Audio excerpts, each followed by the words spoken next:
The first time Commander Jamin's voice crackled through the Galactic Communication Network, most council members barely paid attention. Humans were still new to space travel back then, only 30 years since first contact. Their ships were small and their voices quiet compared to the mighty hegemony fleets or the ancient Dominion trade routes. But Jamin had a way of speaking that made people listen. He never shouted or demanded attention like other species did. Instead, he spoke, with calm confidence that somehow carried across the void better than any amplifier. When pirates attacked trade convoys near the Centauri system, it was Jamin who suggested a simple solution that saved everyone time and money. When two colony worlds started fighting over mining rights, his quiet words helped them find peace. Ambassador Sora worked beside him in those early days. She had learned 12 different alien languages and could negotiate deals that left everyone happy. Her laugh was famous across 3 star systems, and even the grumpiest Dominion traders would smile when she walked into a room. Together, she and Jamin built bridges between species that had been enemies for thousands of years. Dr. Hyunwoo ran the research station at Proxima Centauri, humanity's first real foothold outside Earth's solar system. His work on quantum physics helped solve problems that had puzzled alien scientists for centuries. He never acted like he was smarter than anyone else, but his quiet discoveries changed how everyone understood the universe. Other species started sending their best students to learn from him. The humans were everywhere, it seemed. Admiral Nari patrolled the outer rim with her small but efficient fleet, stopping smugglers and keeping space lanes safe. Her ships were not the biggest or strongest, but they moved fast and struck hard when needed. Pirates learned to avoid sectors where her crews were working. Captain Dong Jun had built something amazing at Wolf 359. What started as a simple refueling station had grown into the busiest trade hub in that part of space. Aliens from dozens of different worlds came there to buy, sell, and share news. Dongjun made sure everyone was welcome and everyone played fair. His security teams were mostly human, but they treated all species with respect. For 30 years, human voices filled the communication networks. They were always talking, always sharing, always helping. Trade negotiations happened every day, with human merchants working deals that helped smaller species compete with the big powers. Cultural exchanges brought human music, art, and stories to alien worlds, while humans eagerly learned about other civilizations. Scientific collaborations bloomed across the galaxy. Human researchers worked with alien scientists on projects that no single species could handle alone. They shared data freely and celebrated discoveries together. When the plague hit the Kethmori homeworld, human doctors worked day and night, alongside alien healers to find a cure. Even the diplomatic complaints were somehow reassuring. Humans had opinions about everything and were not afraid to share them. When the hegemony tried to claim an entire star system that belonged to a smaller species, human diplomats spoke up loudly in the Galactic Council. When trade routes were being divided unfairly, human voices demanded justice for everyone. Chairman Veltar of the Dominion Alliance got used to hearing from humans several times each week. Sometimes they wanted to negotiate new trade agreements. Other times they were reporting problems or offering to help solve conflicts. Veltar found their constant chatter annoying at first, but slowly realized that human involvement made his job easier. They prevented small problems from becoming big wars. Then one day, the voices stopped. It happened so gradually that nobody noticed at first. Dr. Hyunwoo missed his weekly report to the Science Council, but alien researchers often got lost in their work and forgot to communicate. Admiral Nari's fleet stopped checking in from the outer rim, but space was huge, and patrol routes were long. The trade hub at Wolf 359 went quiet. Ships arrived looking for Captain Dongjun's famous hospitality, but found only automated systems running the station. The lights were on, the docks were working, but no humans answered their calls. Ambassador Sora disappeared from the diplomatic circuits. Her scheduled meetings went empty. Her translator programs kept running, but the warm voice that had solved so many problems was gone. Commander Jae-min's calm presence vanished from the military networks. His tactical advice and steady leadership were suddenly missing from operations that had relied on human support for decades. At first, the other species assumed it was some kind of technical problem. Humans were known for building complex systems that sometimes broke down. Their communication networks were probably having issues. Maybe they were upgrading their equipment or dealing with solar interference. Days passed, then weeks. Every attempt to contact human colonies, space stations, and ships met with silence. The automated systems kept working, responding to basic requests and handling routine operations, but no human voices came through the channels that had carried their words for 30 years. Some aliens tried to visit human settlements directly. They found everything running normally, but no humans anywhere. The colonies looked lived in and well-maintained, but empty. Ships sat in spaceports with their systems active, but no crews aboard. It was like every human in the galaxy had simply vanished. Chairman Veltar called emergency meetings to discuss the situation. The Science Council sent investigation teams to human space. Military leaders worried about what might have happened to their human allies. Trade networks started breaking down without human merchants to keep deals flowing smoothly. The Galactic Council's xenobiologist, a cold creature named Kethron, offered the most logical explanation. Humans had always been a violent species, he said. They had probably destroyed themselves in some kind of war. It would not be the first time a young civilization had wiped itself out with its own weapons. This theory made sense to most council members. Humans did have a history of fighting among themselves before they reached space. Maybe old conflicts had finally caught up with them. Maybe their rapid expansion had caused internal problems that led to civil war. Months passed with no sign of human activity anywhere in the galaxy. The council held official debates about what to do with abandoned human territories. Some species wanted to claim the empty colonies for themselves. Others thought they should wait longer in case humans returned. Finally, the council voted to declare humanity extinct. It was a simple administrative decision. They filed Earth and all human settlements under lost civilizations and began redistributing human territories among species that were still actively participating in galactic society. The process took several more months. Alien colonists moved into human settlements. New trade agreements were signed to replace the networks humans had built. Military patrols took over routes that human fleets had protected. Life in the galaxy went on without humans. Most aliens barely noticed the difference after the initial adjustment period. The communication networks were quieter, but that just meant less noise to filter through. Trade moved more slowly, but still moved. Conflicts arose more often without human diplomats to smooth things over, but alien leaders managed to handle most problems. Nobody seemed to miss the constant human chatter that had filled the airwaves for 30 years. The galaxy was peaceful and orderly without human voices always asking questions, making suggestions, or offering help that nobody had requested. They should have been worried about the silence. They should have wondered why humans would disappear, so completely and so suddenly. They should have investigated more carefully before declaring an entire species extinct. But they did not. They simply accepted that humanity was gone and moved on with their lives. The silence stretched on, deep and complete, across all the stars where human voices had once carried hope, friendship, and the promise of a better future for everyone.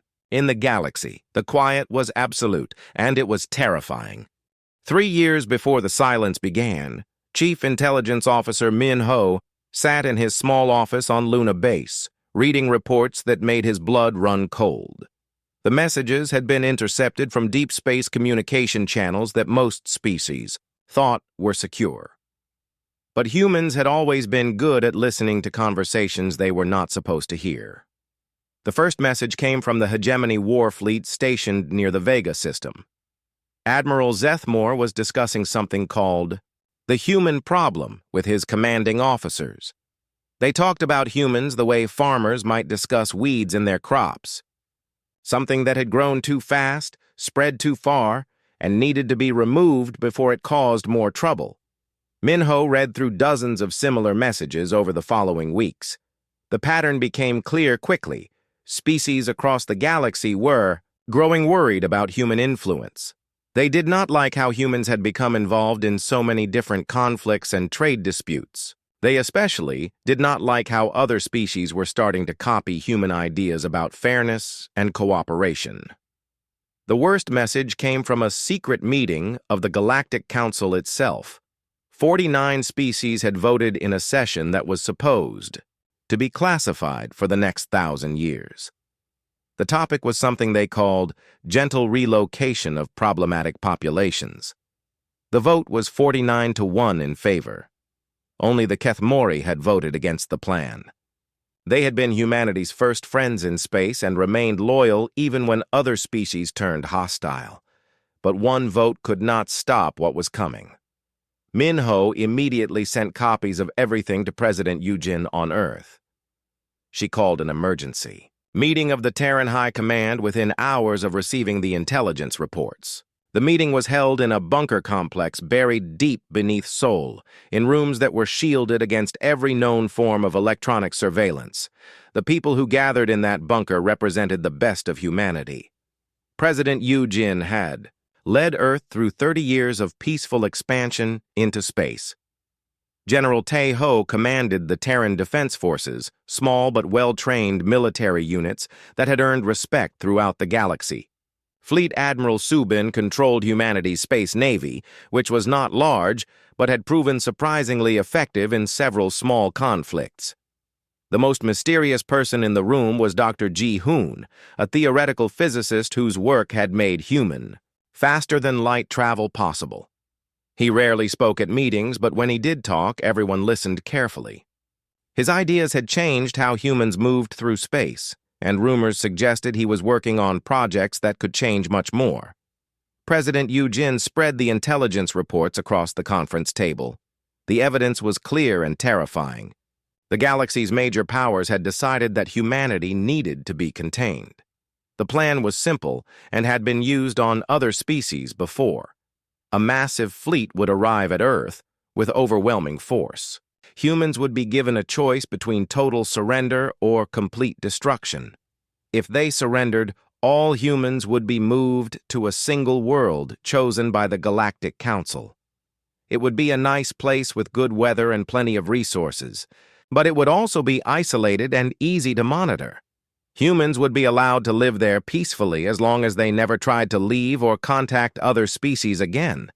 If they refused to surrender, the combined fleets of 49 species would destroy every human settlement in the galaxy. Earth itself would be bombed until nothing remained alive. It would be quick and efficient, they promised. Almost merciful. General Tai-ho studied the fleet compositions that Minho had intercepted. The numbers were staggering. Over 10,000 warships from dozens of different species, all converging on human space within the next 2 years. Even if every human military unit fought perfectly, they would be outnumbered more than 100-1. Fleet Admiral Subin looked at the tactical projections and shook her head.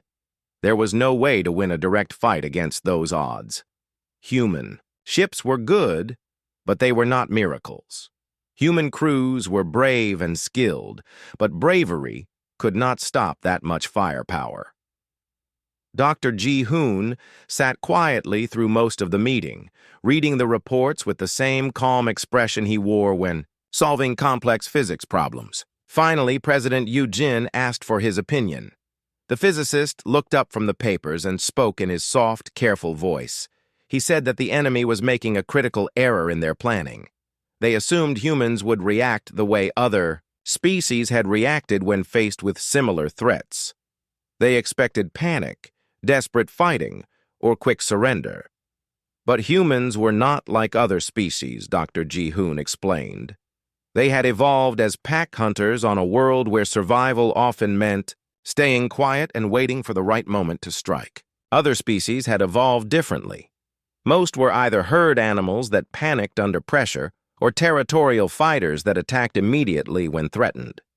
The galaxy had never encountered a species that could disappear completely while remaining perfectly coordinated. They did not understand that human silence was not the same as human surrender.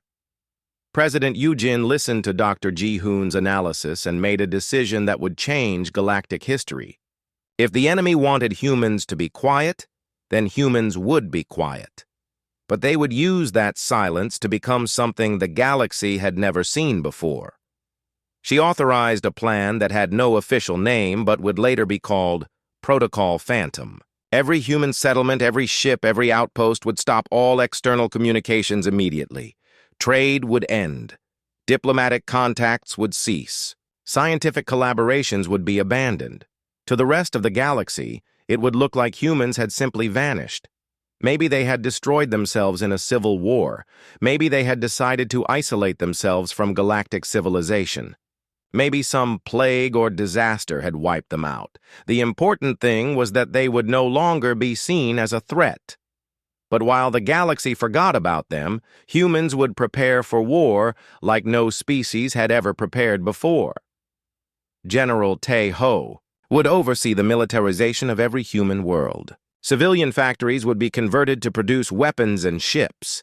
Scientists would be reassigned to military research projects. Every person capable of fighting would receive advanced combat training. Fleet Admiral Su Bin would coordinate the construction of new ship designs based on Dr. Ji-hoon's latest theoretical breakthroughs. These would not be the simple, reliable vessels that humans had used for peaceful exploration.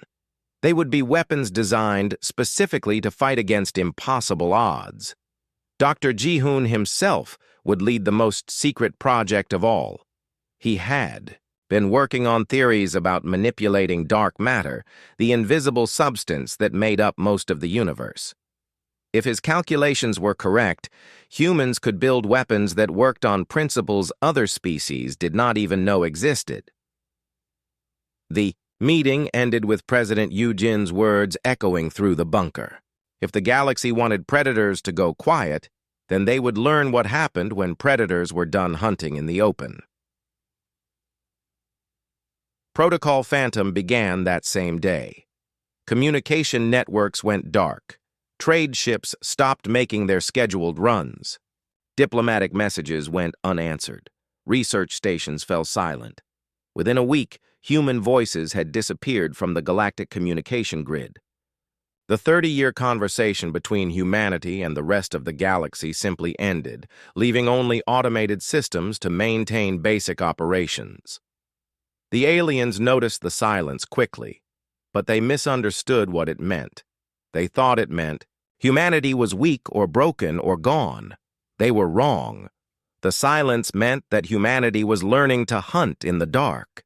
18 months after the Great Silence began, Dr. Ji-hoon stood in his laboratory deep beneath the surface of Mars, watching something that should have been impossible. The dark matter containment field glowed with strange purple light as invisible. Forces bent and twisted inside the energy cage.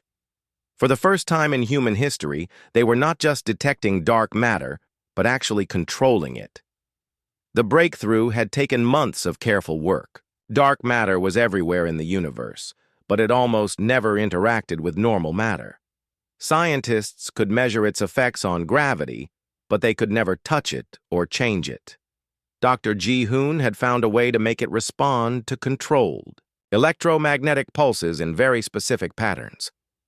Colonel Sung-ho watched the demonstration with the eyes of a soldier who understood weapons. The dark matter moved when Dr. Ji-hoon adjusted the controls, flowing like liquid through dimensions that normal matter could not reach. When he directed it toward a test target made of the strongest materials known to science, the target simply ceased to exist, not destroyed or melted or blown apart. It just stopped being there. This was the foundation of humanity's new war machine. Ships that could phase in and out of normal space by riding waves of controlled dark matter. weapons that could reach through any armor or shield by attacking targets in dimensions where those defenses did not exist. An entire military technology based on physics that other species had never even imagined. The first Dark Lance destroyer came off the production lines 6 months later. Lieutenant Commander Ye Jin commanded the test flights that pushed the new ship beyond every limit that previous human vessels had faced. The ship could disappear from normal space completely, traveling through dark matter channels that were invisible to any known sensor system. More importantly, the ship could appear anywhere within a huge area without warning. Traditional space. Combat involved long-range sensors, careful positioning, and gradual approaches that gave everyone time to prepare. Dark Lance destroyers could materialize inside enemy formations and open fire before anyone knew they were there. But the new technology was only part of humanity's transformation during the silent months. Dr. Yoon Young had been studying something that might be even more important than advanced weapons. She had discovered that humans possessed a psychological trait that made them uniquely dangerous in exactly this kind of situation. Most alien species needed constant communication to coordinate their actions. They had evolved as either herd animals that moved together in large groups or territorial creatures that fought as individuals. Both types became confused and ineffective when they could not talk to their leaders or receive regular orders. Humans were different. They had evolved as pack hunters, small groups that worked together to bring down prey much larger and stronger than themselves. Pack hunters had learned to coordinate their actions through subtle signals and shared understanding rather than constant chatter. They could work together perfectly even when scattered across vast distances. This meant that human military units could operate independently for months without losing effectiveness. They could adapt to changing situations without waiting for new orders. Most importantly, they could maintain perfect coordination even when using communication silence as a tactical advantage. Captain Boram demonstrated this during her deep space reconnaissance missions. She led small fleets of heavily modified ships into alien territory, gathering intelligence on enemy positions and capabilities. Her crews operated for weeks at a time without any contact with human command, making critical decisions based on their understanding of overall strategy rather than specific instructions. The information she brought back was disturbing. The hegemony had been building the largest military force in galactic history. Over 10,000 ships from 47 different species were gathering in secret staging areas throughout the galaxy. The fleet included massive battleships that could destroy entire cities, carrier vessels holding thousands of fighter craft, and specialized ships designed to break planetary defenses. But the enemy was making mistakes that Captain Boram's teams were perfectly positioned to exploit. They were using normal communication methods that humans could intercept and decode. They were positioning their forces according to traditional military doctrine that assumed their opponents would also fight in traditional ways. Most importantly, they were completely unaware that humans still existed as an organized force. The alien commanders had convinced themselves that humanity was either extinct or had retreated into permanent isolation. They were planning their attack on Earth as a simple cleanup operation, sending a small force to verify that human civilization was truly gone and claim any useful resources they might find. Admiral Nari used this intelligence to position human fleets throughout the galaxy during the months of preparation. Her ships stayed hidden in dark matter channels, invisible to alien sensors, but ready to strike at critical targets when the time came. She placed attack groups near every major hegemony base, every important trade route, and every homeworld of species that had voted for humanity's destruction. The fleets that moved through dark space during those hidden months were unlike anything humans had ever built before. The new ships were larger and more heavily armed than previous human vessels, but they were also faster and more maneuverable. Each ship carried weapons that could punch through any known defense and crews trained to fight in ways that alien militaries had never encountered. General Tae-ho oversaw the transformation of human society itself during the preparation period. Every world in human space became a fortress. Civilian populations were moved to underground cities that could survive. Orbital bombardment. Manufacturing centers were hidden beneath planetary surfaces and protected by layers of defensive systems. But the changes went far beyond simple fortification. Every human settlement became part of a coordinated military network. Farmers learned to operate sensor arrays disguised as agricultural equipment. Teachers became intelligence analysts who could decode alien communications. Even children participated in training exercises that prepared them to support military operations.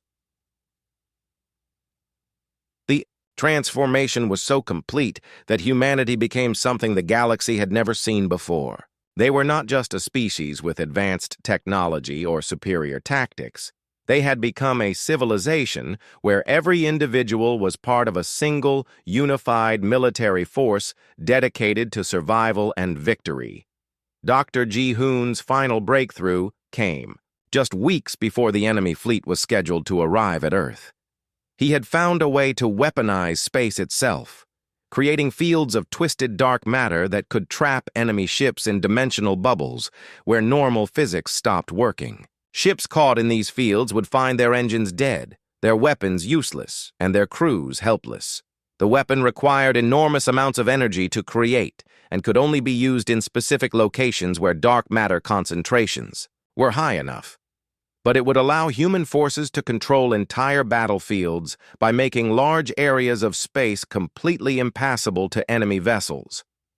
As the 18 months of silence drew to a close, humanity had become something that should have been impossible. They were a small species with limited resources who had somehow built a military force capable of challenging the entire galaxy. They had developed technology that worked on principles their enemies did not understand. They had achieved a level of coordination and discipline that made them act like a single organism spread across dozens of star systems. Most importantly, they had maintained perfect secrecy throughout the entire transformation. The galaxy still believed that humans were either dead or harmlessly isolated. The enemy fleets approaching Earth expected to find either empty worlds or desperate refugees begging for mercy. Instead, they were about to encounter predators who had spent 18 months learning to hunt in the dark. The trap was set. The weapons were ready. The fleets were in position. All that remained was for the prey to arrive. Admiral Zethmore stood on the bridge of his flagship as the massive hegemony fleet dropped out of hyperspace at the edge of Earth's solar system. 10,000 warships from 47 different species spread across space in perfect formation, their weapons powered and shields raised. It was the largest military force ever assembled in galactic history, and Zethmore felt proud to command it. The fleet's sensors immediately began scanning the inner system, looking for signs of human resistance or defensive positions. What they found was exactly what Zethmore had expected to see. Earth looked quiet and defenseless, its orbital stations dark and its communication networks silent. A few automated cargo ships moved between the planets, but there were no military vessels anywhere in the system. Zethmore smiled as he reviewed the sensor reports. The intelligence had been correct.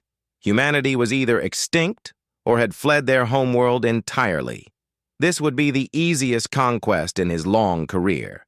His forces would sweep through the system, claim any useful resources, and report back to the Galactic Council that the human problem had been solved permanently. He ordered his fleet into standard intimidation formation. The massive ships arranged themselves in a pattern designed to terrify any remaining humans who might be watching from hidden bases or underground shelters. Thousands of weapon batteries turned toward Earth, their targeting systems painting the planet's surface with invisible beams that could guide devastating attacks. This was how the hegemony had conquered dozens of species over the centuries. Show overwhelming force, demand immediate surrender, then relocate the population to reservation worlds where they could cause no more trouble. It was efficient, predictable, and almost always bloodless. Most species chose survival over pointless resistance when faced with impossible odds. Zethmore activated the fleet communication system and began broadcasting the standard surrender demand toward Earth. His words echoed across every frequency that humans had ever used, carried by transmission beams powerful enough to reach every corner of the solar system. The message was simple and direct. Any humans remaining in the system had 1 hour to respond with complete surrender. They would be treated well and relocated to a pleasant world where they could live in peace under Galactic Council supervision. If they refused to surrender or failed to respond, the fleet would begin systematic bombardment of all human settlements until nothing remained alive. Zethmore had given this same speech many times before. It usually worked within the first few minutes as desperate alien leaders realized they had no choice but to accept the terms offered. Sometimes it took longer, but no species had ever remained silent for the full hour when faced with total annihilation. 57 minutes passed with no response from Earth. Zethmore began to believe that humans really were extinct, and that this mission was just a formality to confirm their disappearance. He prepared to order a small force to investigate the planet more closely and verify that human civilization had collapsed. That was when Commander Jamin spoke. His voice came from everywhere at once, transmitted on frequencies that the hegemony fleet was not even monitoring. It seemed to emerge from space itself, calm and clear despite the impossible distances involved. The same voice that had negotiated peace treaties and solved diplomatic crises for 30 years now carried a message that would change galactic history. Hegemony fleet, Jamin said, his words somehow reaching every ship in the massive formation simultaneously. You came looking for humans. We want you to know that you found us. Before Zethmore could respond or even process what was happening, space around his fleet began to tear open. The Dark Lance destroyers phased into reality like ghosts materializing from another dimension. They appeared inside the hegemony formation, between the massive alien warships in positions that should have been impossible to reach without being detected. Human vessels that had been invisible moments before suddenly surrounded the enemy fleet from all directions. Captain Dongjun's flagship, the Soul's Vengeance, materialized directly above Zethmore's command vessel. The human ship was smaller than the hegemony flagship, but it carried weapons that worked on principles the aliens had never encountered.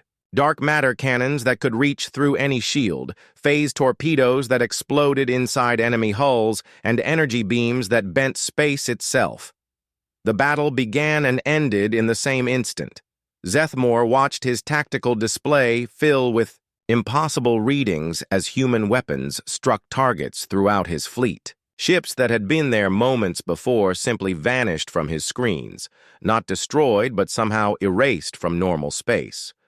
Other vessels found their engines dead and their weapons useless as dark matter fields trapped them in bubbles where physics no longer worked correctly. The hegemony's advanced shields, designed to stop the most powerful weapons in the galaxy, offered no protection against attacks that came from dimensions those shields could not reach. Their sophisticated sensor systems could not track enemies that moved through channels of dark matter. Their coordinated battle formations became meaningless when human ships could appear anywhere instantly. Captain Dongjun opened fire with the Soul's Vengeance, directing dark matter beams at the hegemony flagship's command center. The beams passed through the ship's shields like they were not even there, then struck the bridge with force that reality itself could barely contain. Zethmore had just enough time to realize that everything he thought he knew about warfare was wrong before his ship ceased to exist. Similar scenes played out across the entire fleet as human vessels struck from impossible angles with weapons that should not have been able to function. The massive hegemony armada, assembled over years of careful planning and representing the combined military might of nearly 50 species, was torn apart in minutes by forces they could not understand or fight. But the real shock came when Admiral Nari's voice joined the communication network. Her fleets had been waiting in dark matter channels near every major hegemony world, invisible and patient for exactly this moment. "Ghost fleet to all human units," she broadcast. her words reaching ships that were scattered across hundreds of star systems. The Soul Trap is successful. You are authorized to begin simultaneous strikes on all primary targets. Show them what 18 months of silence bought us. Across the galaxy, human attack fleets phased into reality around alien homeworlds that had thought themselves safe behind layers of defensive systems. The same species that had voted to relocate humanity suddenly found human warships in orbit above their capital cities, human weapons aimed at their most important installations. The strikes were coordinated with precision that alien military leaders had thought impossible. Human fleets appeared simultaneously at 43 different star systems, each attack timed to begin at exactly the same moment that the Sol system trap was sprung. The timing required coordination across galactic distances without using any communication methods that aliens could detect or intercept. Colonel Sung Ho led the attack on the Dominion capital world, his Dark Lance destroyers materializing inside the planet's orbital defense grid and systematically destroying every military installation within minutes. Lieutenant Commander Ye Jin struck the hegemony's main shipyard facilities, using phase weapons to collapse the massive construction platforms from the inside out. Captain Bo Ram's reconnaissance fleets, which had spent months mapping enemy positions, while remaining completely undetected, now served as strike coordinators for attacks on secondary targets. Supply bases, communication hubs, and military academies found themselves under assault by forces that seemed to appear from nowhere. The galaxy's communication networks filled with desperate calls for help, as species after species found themselves under attack by an enemy they had thought was extinct. But the calls went largely unanswered because human forces had struck communication centers and command facilities first, leaving many worlds isolated and unable to coordinate any kind of response. Dr. Ji-hoon's dimensional weapons proved even more effective in actual combat than they had in testing. Entire enemy fleets found themselves trapped in bubbles of twisted space-time where their engines would not work and their weapons could not fire. Some ships were caught in time distortion fields that made minutes stretch into hours, leaving their crews helpless to affect the battles raging around them. In less than 1 hour, humanity had simultaneously struck at every species that had voted for their relocation. The attacks were precise and overwhelming, designed to destroy military capabilities while leaving civilian populations mostly unharmed. But the message was clear and unmistakable. The predators were no longer hiding in the dark. As reports of the coordinated strikes reached the few hegemony commanders who had survived the initial assault, they began to understand the magnitude of their mistake. Humanity had not gone extinct or retreated into isolation. They had used the 18 months of silence to become something the galaxy had never faced before. The species that had wanted humans to be quiet had gotten exactly what they asked for. Now they were learning why predators evolved the ability to hunt in silence. 6 months after the Great Silence ended with the sound of human weapons, the Galactic Council gathered in emergency session. The Great Chamber that had once echoed with the voices of 49 species now held only 23 delegates. The others had governments that no longer existed, or representatives who were too afraid to travel through space that humans now controlled. Chairman Veltar looked around the chamber with eyes that had seen too much in recent months. The proud Dominion alliance that he had led for decades was now a shadow of its former power. 3 of his homeworlds were under human occupation, their orbital defenses destroyed and their fleets scattered. His people lived under the protection of human patrol ships that enforced a peace more complete than any treaty had ever achieved. The chamber fell silent as President Yu Jin entered, flanked by Fleet Admiral Su Bin and Dr. Ji-hoon.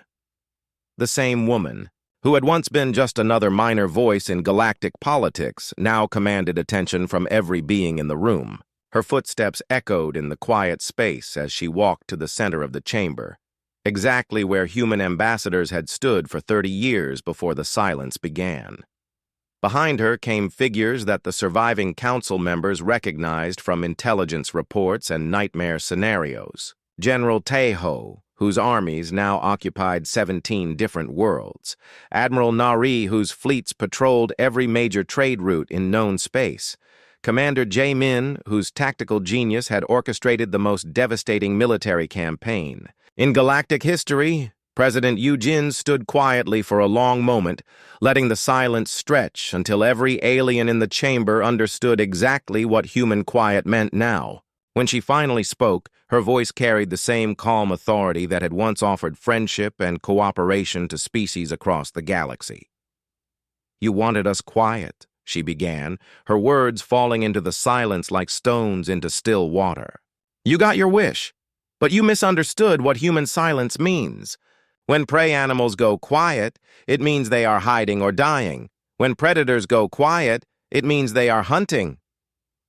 The delegates shifted uncomfortably in their seats, but none dared to interrupt.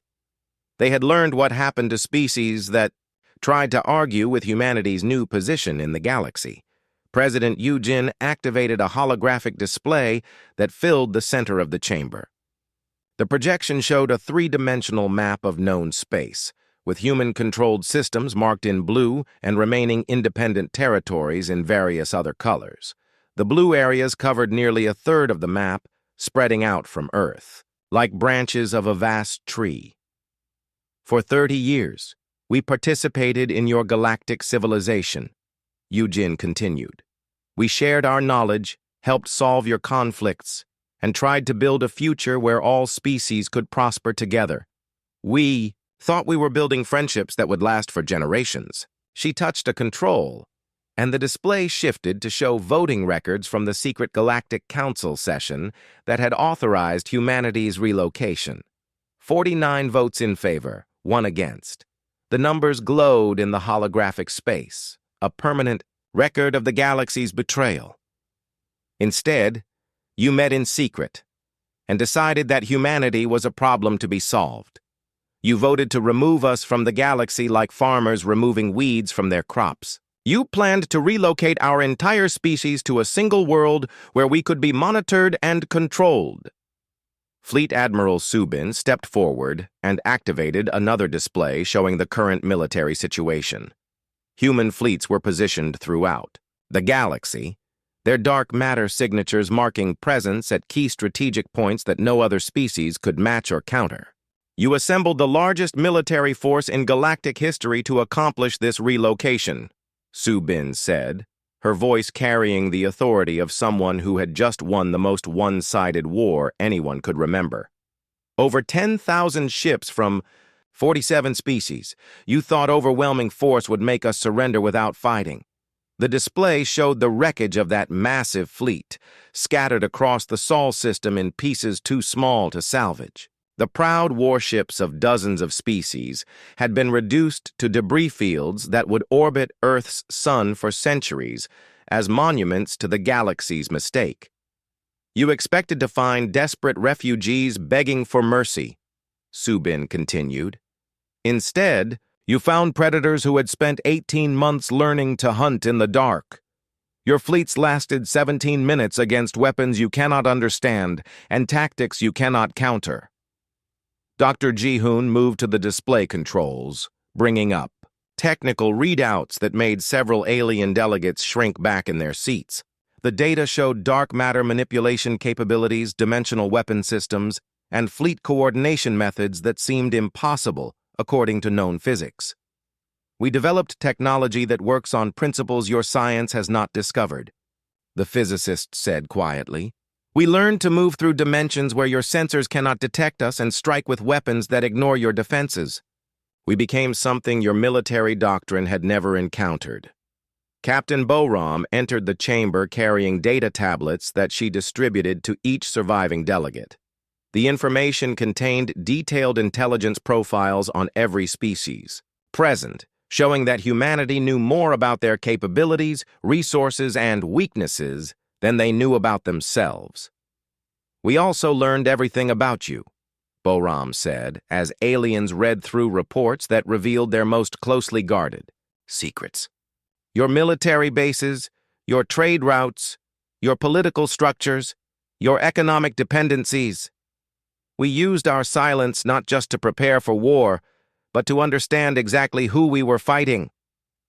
President Yu Jin reclaimed control of the chamber, her presence commanding attention from every being present. She began outlining the terms that would govern galactic civilization from that day forward, speaking with the authority of a species that had just rewritten the rules of interstellar warfare. The hegemony would be dissolved immediately. The military alliance that had dominated galactic politics for centuries was now nothing more than scattered remnants, trying to rebuild from devastating losses. Any attempts to reform the alliance would be met with immediate human intervention. Species that had participated in the planned relocation of humanity would provide reparations proportional to their involvement. The payments would be used to support reconstruction of human settlements and to fund new colonies for species that had been oppressed by the hegemony's rule. All major trade routes would now be patrolled by human fleets using dark matter channels that no other species could detect or access. Piracy, smuggling, and military conflicts between species would no longer be tolerated. Humanity would enforce peace through presence rather than treaties. Any species threatening another with military action would face immediate intervention from human forces. The days of strong species bullying weak ones were over. The galaxy would operate under rules that protected everyone equally, enforced by beings who could appear anywhere instantly and strike with overwhelming force. Scientific knowledge would be shared freely among all species, with humans coordinating research projects that benefited everyone. The hoarding of advanced technology by powerful civilizations was now prohibited. Progress would belong to the entire galaxy, not just to species that could afford it. Chairman Veltar finally found the courage to speak, asking the question that haunted every surviving council member. His voice shook as he formed the words that everyone was thinking. What if we refuse your terms? President Yu Jin smiled, and for the first time since humanity had emerged from silence, space itself seemed to hold its breath. The expression was not cruel or threatening, but it carried the absolute confidence of a predator that knew exactly how dangerous it had become. Then you will learn why predators evolved the ability to be silent in the first place, she said, softly. You will discover what happens when hunters decide that talking is finished and it is time to feed. The silence that followed stretched through the chamber and beyond, reaching into space where human fleets waited in dark matter channels that no alien technology could penetrate. The quiet was not empty or peaceful. It was the focused stillness of beings who had learned to hunt in dimensions their prey could not even imagine. The Galactic Council accepted humanity's terms unanimously. They had finally learned what human silence truly meant, and none of them ever wanted to hear it again.